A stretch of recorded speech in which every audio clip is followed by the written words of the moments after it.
In the last class, we have seen how to decompose a matrix into a product of an orthogonal matrix and an upper triangular matrix. That is, A can be written as a product of Q and R. That's what we call a QR decomposition. And we have discussed in length about the process and all those things. Right? In today's class, we are going to do more problems on a variety of matrices. A need not be a square matrix. A can be a general matrix also. We'll see. Example over here and an example over there. Right. But let's recall the graph split process again, because that is the core thing we are going to use in the decomposition. Right. So what does the process says is, given a bunch of vectors, of course they need to be linearly independent, given a bunch of vectors, how to churn out orthogonal vectors from these vectors, right? So if U1, U stands for orthogonal vectors and A stands for given vectors, E stands for normalized vectors. So U1 is, we start with the A1 and normalize it. U2 is A2 minus already orthogonalized is E1. So A2 minus E1 times E1, and here it is orthogonalized. U3 is what? A3 minus already orthogonalized, dotted with already orthogonalized. That is a A3 minus E1 times E1 minus A3 dot E2 times E2, and so on, so forth. So that is the process what we want. Now with that background, let's do more problems on a QR decomposition in today's class. Right. So A is a M/N matrix in general, right? If it's square, we are lucky enough. A is a M/N matrix with linearly independent columns. We apply Gram-Street process to the columns of A, and we convert them, we orthogonalize them through Gram-Street process. Then with those vectors taking as columns, then that becomes orthogonal vectors, normalize them, then it becomes orthonormal. And now what we do, we construct U with those orthonormal vectors. That's the process, right? Now let's take this example. A equal to -1, 1, 3, 5, right? So let's carry out the orthogonal process. So this is my A1 and this is my A2. Now my V1, I'll take a different notation. You can take a V1 or a U1 or whatever. My V1, I start with A1, that is a -1 and a 1. Now U1 is V1 by normalized it, right? So my V1 is a V1 by norm V1, normalized it.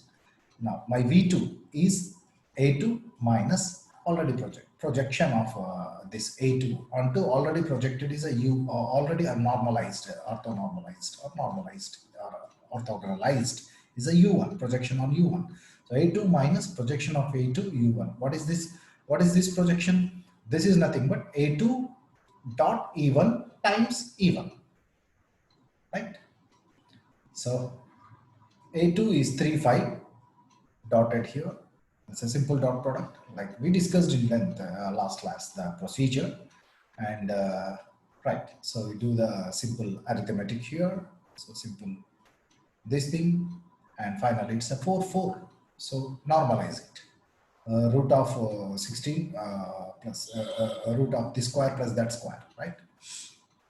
So 1 by root 2, 1, 1. So I got orthonormalized vectors. Now let us construct my Q with these vectors, U1 and U2, which are, so this is my E1 in our language, E2 in our language. So my Q is this. Once you have a Q, how to get R? Pretty simple. R is Q transpose into A. We discussed that in the last class, in the theory class. So A is this and Q is this, 1 by root 2 minus 1, 1, 1, and so on. So it's a simple matrix multiplication. And finally, my R is this. That's all. Given given that's how we get a Q. This is my Q, and this is my R. So very simple. If they are linearly independent, orthogonalize. Use a Gram-Schmidt process and orthogonalize. How to orthogonalize? We see, just project it into already orthogonalized vector space. Just projection, right? Then normalize it, right? Then construct the Q. Once you have a Q, getting R is pretty simple. R is Q transpose into A, right? It's a simple matrix multiplication. That's how we get, right? Now, let's take an example where it need not be square, right? Then, this is my A1, this is my A2, and this is my A3, right? So, first, let's orthogonalize these vectors by Gram-Schmidt process. Then once they are orthogonalized, then we orthonormalize it, right? Okay, let's start. So A1.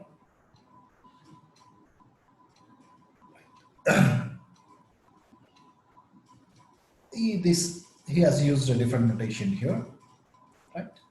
So we know A1 is, okay, let's go in our notation. This is our U1.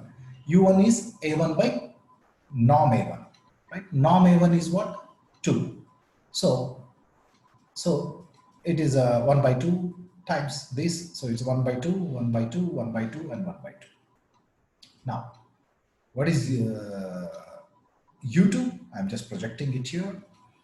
And U2 is, in our the way we have spoken in earlier example, A2 minus A2 dot E1 times E1. Right? I repeat, U2 is A2 minus A2 dot E1 times E1.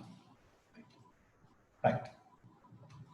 So this is what, end of the day, you get this is a norm. I'm normalizing it, right?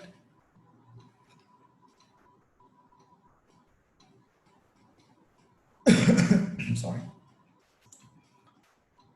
So same process. You go in this is a generic way, but in a simpler way. This is how we go. U1, we take it as A1, and E1 is what? U1 by norm U1, and U2 is what? A2 minus A2 dot E1 times E1, and E2 is U2 by norm U2, and U3 is what? Already normalized. E1 and E2. So A3 minus A3 dot E1 times E1 minus A3 dot E2 times E2, and normalize it. E3 is U3 by norm U3. Okay. So finally, this is what my Q3, that's what we call a U3, and this is my Q2. Right. Here it is. This is my Q2, which is a U2 or a Q2 by norm U2. Q1, of course, we take it as a A1. Right? Q1 is what? Q1 comes from A1. A1 by norm A1. And Q2 is what? Or U2 in our language is what? A2 E2. Q1 is E1 here, and Q2 is E2 by norm U2, norm E2, and Q3 is what? E3 by norm E3. Norm E3 is a 2. Right? Now, so what's my Q? Q is nothing but constructed with these orthonormalized vectors. So it's a 1 by 2, 1 by 2, 1 by 2, 1 by 2. That comes from here. And Q2 is a minus 1 by 2, 1 by 2, 1 by 2, and minus 1 by 2 normalized. That comes from here. And with the help of Q1, Q2, we have constructed a Q3 here. Q3 is 1 by 2, minus 1 by 2, 1 by 2, and a minus 1 by 2. So my orthogonal matrix Q is taking these orthonormalized vectors as columns, and then this is my Q1, this is my Q2, and this is my Q3, right? This is an orthogonal matrix. Now, what is its transpose? Right, it shows as columns. Then Q transpose is nothing but Q inverse. Now, how to get R? R is how R. R is Q transpose into A. This is one way, or that's the other way, right? We go by this way.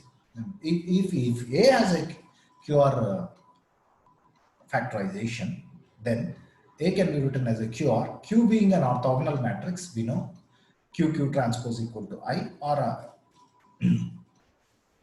Q transpose equal to Q inverse. Now we know A is we know A as a QR decomposition. Now A equal to QR, right? Pre-multiply both sides by Q transpose, then QQ transpose is I, then we have R is Q transpose into A, right? Now, what is a Q here? This is my Q. And Q transpose it. What's the A? A is given, A is this matrix. So Q transpose into this matrix will be our R. R is an upper triangular matrix. Okay. Now, let's see how to solve a system.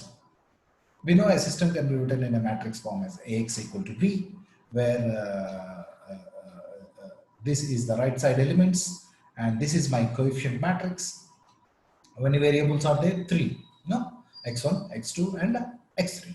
So what's the system? x1 plus x2 plus x3 equal to 1, x1 plus x2 equal to 2, minus x1 plus x3 equal to 3, and x4 equal to 4.